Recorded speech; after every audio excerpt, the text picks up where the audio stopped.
Hola, buenas noches y bienvenidos a Mentando en el Monte. Hoy es miércoles 12 de febrero y nuevamente damos gracias a Dios por los miércoles de arpa y copa, por los días de orar, estar delante de Dios en su presencia, meditar en su palabra como lo hacemos todas las noches, pero especialmente los miércoles que tenemos oración. Recuerden que todos los días en la iglesia hay oración a las 6 de la mañana, pero el miércoles va derecho, no para desde las 6 de la mañana hasta esta hora a las 8 de la noche. Entonces cada miércoles lo recordamos, damos gracias por eso y extendemos la invitación a que pues todos los que puedan y lo deseen pasar por la iglesia los miércoles. Hay todo el tiempo alabanza, oración, eh, la lectura de la palabra. Y pues los que de pronto no podemos, tenemos que trabajar o estamos lejos de la iglesia los días miércoles, pues que lo recordemos orando por las personas que están allí, especialmente las personas que dirigen, que Dios les siga animando a perseverar en esta tarea de estar delante del trono de Dios, en su presencia, en oración e interceder por todos nosotros que pertenecemos a la iglesia. Así que vamos a orar, vamos a dar gracias y vamos a hacer la meditación de esta noche. Acompáñenme a orar. Padre, muchas gracias por tu palabra. Gracias por el día que nos ha regalado hoy. Gracias por un día más de oración en la iglesia. Que se avive el fuego de tu espíritu en medio de tu iglesia, en medio de todos nosotros. Y que no nos detengamos, no caigamos en la monotonía, no nos aburramos de buscarte sin cesar cada día. En esta noche te pedimos una vez más el aliento para seguirte buscando a través de la meditación de tu palabra. Y que tu palabra siga hablando en nuestras vidas y en nuestros corazones. Te lo pedimos en el nombre de Jesús. Amén. Bueno, estamos leyendo ya la tercera carta de Juan, ya leímos las dos primeras en meditaciones iniciamos el lunes, iniciamos esta tercera carta de Juan con el saludo y la introducción de la carta, y hoy vamos a entrar como al tema, aunque es un tema, la tercera carta de Juan, que precisamente desde el saludo y desde la introducción de la carta ya nos está hablando que es el testimonio de Gallo, la persona a la cual es dirigida Juan, o el anciano como se menciona aquí, dirige su carta a esta persona específica, a Gallo, y aquí le va a dar va a seguir hablando acerca de su testimonio, pero ahora con un tema más específico. Antes, en la meditación que hicimos el lunes, le dice a Gallo que se alegra de que los hermanos den un buen testimonio de él, de quién es él como persona, como cristiano, y aquí ya va a hablar algo más específico del testimonio de Gallo. La meditación de esta noche es la tercera carta de Juan, el capítulo 1, porque solamente tiene un capítulo, y los versículos del 5 al 8. Dice así: Amado, estás obrando fielmente en lo que haces por los hermanos, y sobre todo cuando se trata de extraños, porque ellos dan testimonio de tu amor ante la iglesia. Harás bien en ayudarlos a proseguir su viaje de una manera digna de Dios, pues ellos salieron por amor al nombre, no aceptando nada de los gentiles. Por tanto, nosotros debemos acoger a tales hombres, para que seamos colaboradores en pro de la verdad.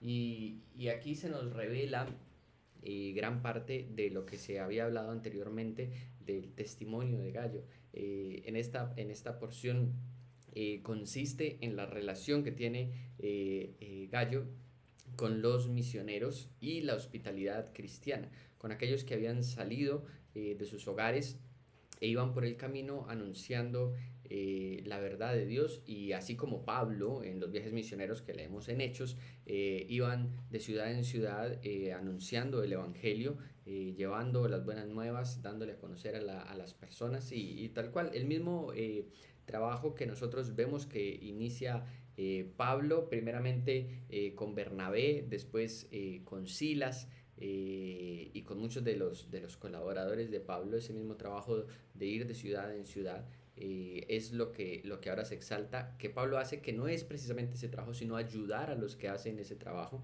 Nosotros les llamaríamos misioneros, ¿cierto? Que están en la misión de llevar el Evangelio, pero especialmente también con una práctica cristiana que es la hospitalidad.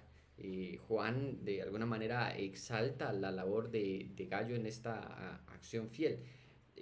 Te comportas fielmente en todo lo que haces por los hermanos. Y nos recuerda una vez más la Biblia habla muchísimo acerca del amor al prójimo, hemos hecho muchas meditaciones porque la Biblia habla mucho de eso y precisamente la primera carta de Juan también nos recuerda mucho el amor al prójimo, el amor a los demás, el amor al otro, pero especialmente entre los que compartimos la verdad del Evangelio, entre los que llamamos hermanos en la fe, entre todos los que somos cristianos, especialmente debe haber una fraternidad diferente, al igual que con las personas de la iglesia, con los que compartimos cada vez que asistimos a la iglesia, nos reunimos, saludamos, no como con cualquier otras personas, sino especialmente con los hermanos de la fe se da. Pero también es llamativo que en el caso de Gallo eran, y lo menciona en la versión que leí, la Biblia de las Américas, dice especialmente sobre todo cuando se trata de extraños, de otros cristianos, pues que Gallo no conocía, que simplemente se presentan como cristianos. Yo soy cristiano, voy compartiendo las buenas nuevas de la fe. Y en la segunda, cuando hicimos meditaciones de la segunda carta de Juan, nos dimos cuenta que la época en la que Juan está escribiendo es una época de persecución. Entonces, aún con mayor razón, la importancia de acoger a estas personas y de extender la famosísima hospitalidad cristiana, que es mostrar fidelidad a los hermanos. En esta época, y lo volvemos a ver en el libro de los Hechos, porque pasa muy similar con el apóstol Pablo, que es seguramente el misionero más conocido, especialmente en la palabra de Dios.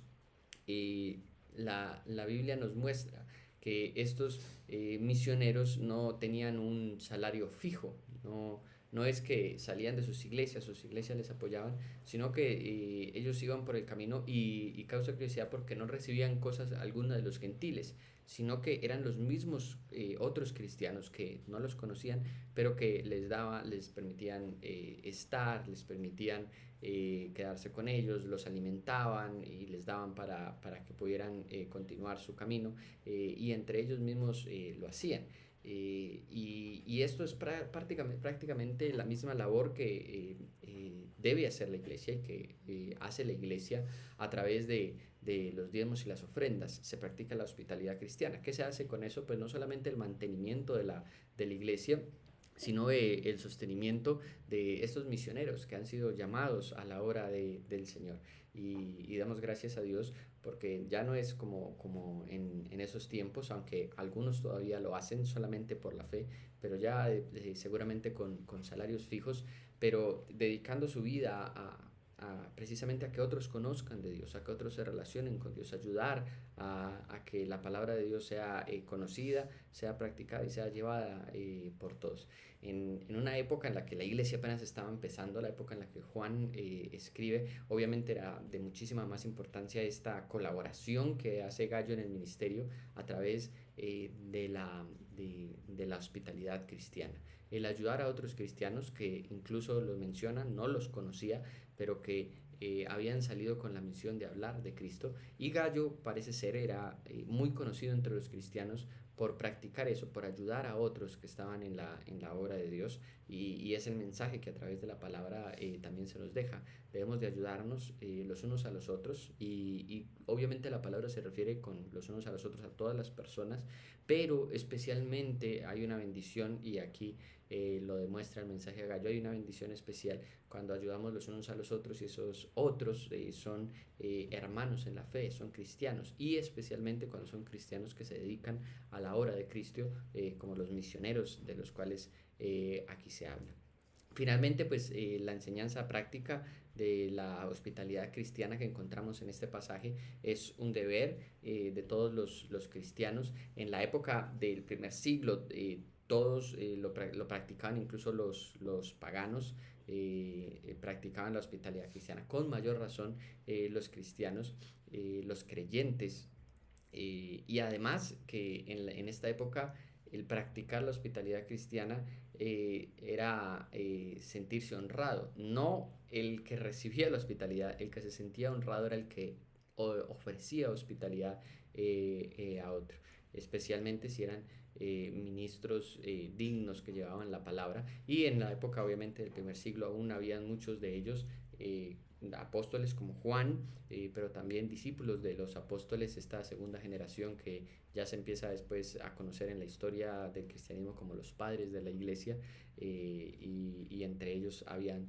unos que llegaron a ser bastante famosos por defender la fe, por promulgar la fe y por ser de testimonio, como lo estaba haciendo Gallo, en el trato con los demás. Con esta meditación yo lo voy a invitar a que oremos. Padre, muchas gracias por tu palabra y gracias por recordarnos y por traer la enseñanza a través de tu palabra de la hospitalidad cristiana. Enséñanos a, a vivir la hospitalidad cristiana de tal manera que no solamente nos amemos los unos a los otros, sino que nos apoyemos unos a otros y especialmente a los hermanos en la fe, a los que compartimos la misma fe en ti, la misma creencia en ti y más especialmente a los que han dedicado su vida para servirte.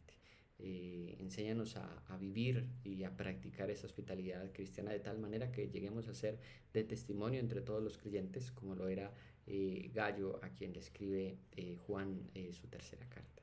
Te oramos por esto en nuestras vidas, por ponerlo, llevarlo a la práctica, por hacerlo realidad en nosotros y seguimos confiando en ti, en tu palabra. En el nombre de Jesús te oramos. Amén. Iglesia, que el Señor les bendiga, que tengan un muy buen resto de semana. Hasta luego.